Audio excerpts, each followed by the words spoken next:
Let's be honest, most car manufacturers don't build their sports cars to be durable or practical. In fact, most of them are far more dangerous than your average everyday car. As a result, when you shop for a sports car, there are many types that you should avoid at all costs. This is especially true if you want to have a pleasant driving experience. Not to mention the huge repair and maintenance bills and other disappointments that come along with owning a desirable yet extremely unreliable, fatally flawed sports car. One way to shorten your list of options is to understand which sports cars to avoid. Luckily for you, you clicked on this video because today you're going to learn about the 10 deadliest sports cars of all time.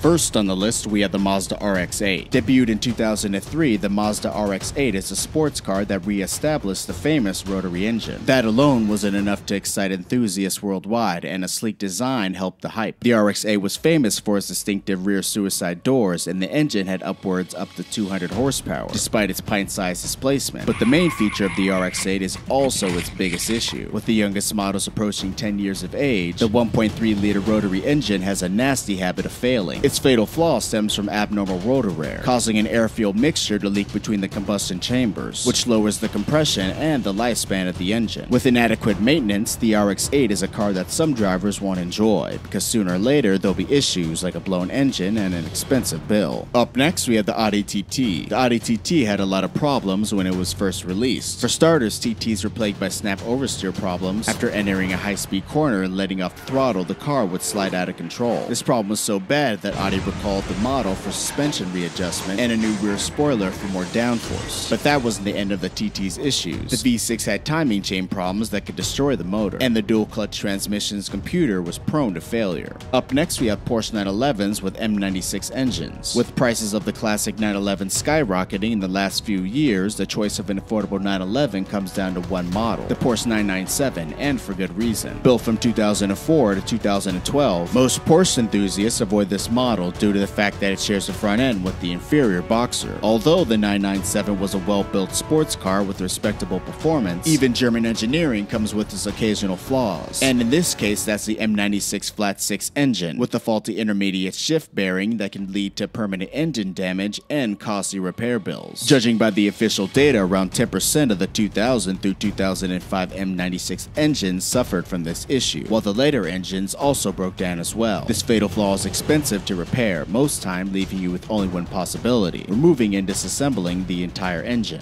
Up next, we have the C6 Corvette. The Corvette has always been the gold standard among American sports cars. It has the winning combination of great looks, brutal power, and world-class handling. For people shopping for a used Corvette, the C6 is a tempting choice. With 400 horsepower, a sleek body, and superb performance, some would dare call it the perfect sports car. Or perhaps not. The problem with the C6 is its defective power steering hose. This defective hose would not only result in power steering failure, but it could also result in the loss of power brake assist, causing increased braking effort or total brake failure. Not to mention the leaking fluid from the defective hose could also spray onto the Corvette's burning hot V8 engine, resulting in an engine fire and fatal explosion.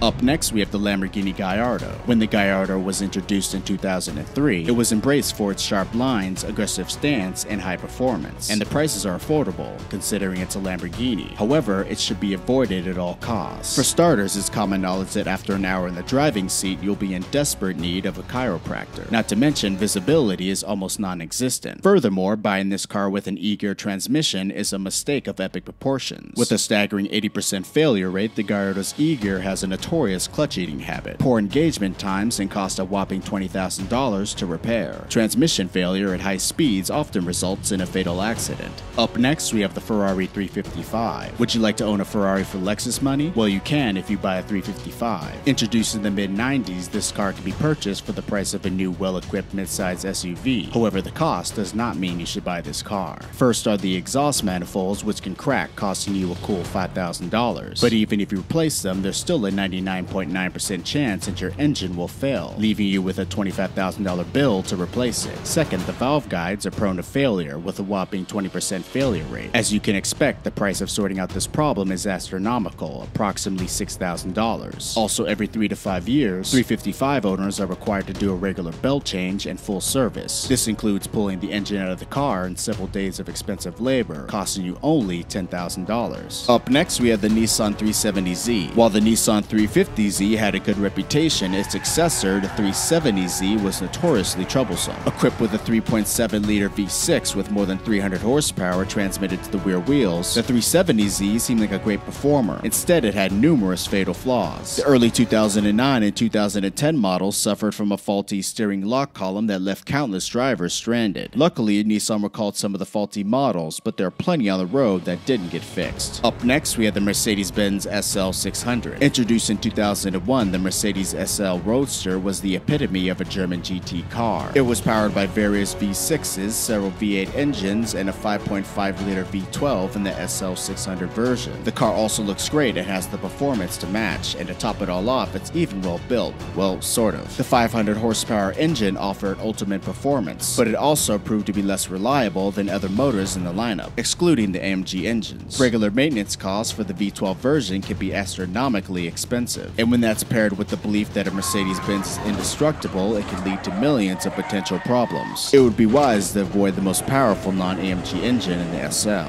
Up next, we have the Mitsubishi Eclipse. The last generation of Mitsubishi's affordable sports model, the Eclipse was a popular choice among the JDM crowd. In most cases, this was a decent sports car by all means. Despite being a front-wheel drive car, it still provided a fair amount of performance and driving dynamics. However, its automatic transmission has major problems. The wave cushion spring, which is a small inexpensive part, could snap and penetrate the oil transmission pump, causing the gearbox to leak oil, resulting in transmission failure and leaving drivers stranded. Oil leakage often resulted in engine fires and sometimes explosions. Up next, we have the Pontiac Solstice. It took almost a decade before GM finally recalled 1.6 million vehicles for a defective ignition switch back in 2014. Part of that recall was the Pontiac Solstice. A faulty ignition switch could have been pulled out of its socket by a heavy keychain. This led to some serious safety hazards like disabled airbags and loss of power to electrical systems. In other words, your car can quickly become a death box prone to all matters of accidents. The ignition switch often failed during an accident as well. GM's faulty ignition switch found in the Pontiac Solstice has led to 13 documented deaths over the years. Needless to say, airbags and electrical safety systems would have come in handy had they worked in those situations. Well guys, those are the 10 deadliest sports cars of all time. If you want to learn about the 10 deadliest trucks of all time, click on this video here. I'm Jeff from Modern Muscle, and I'll see ya next time.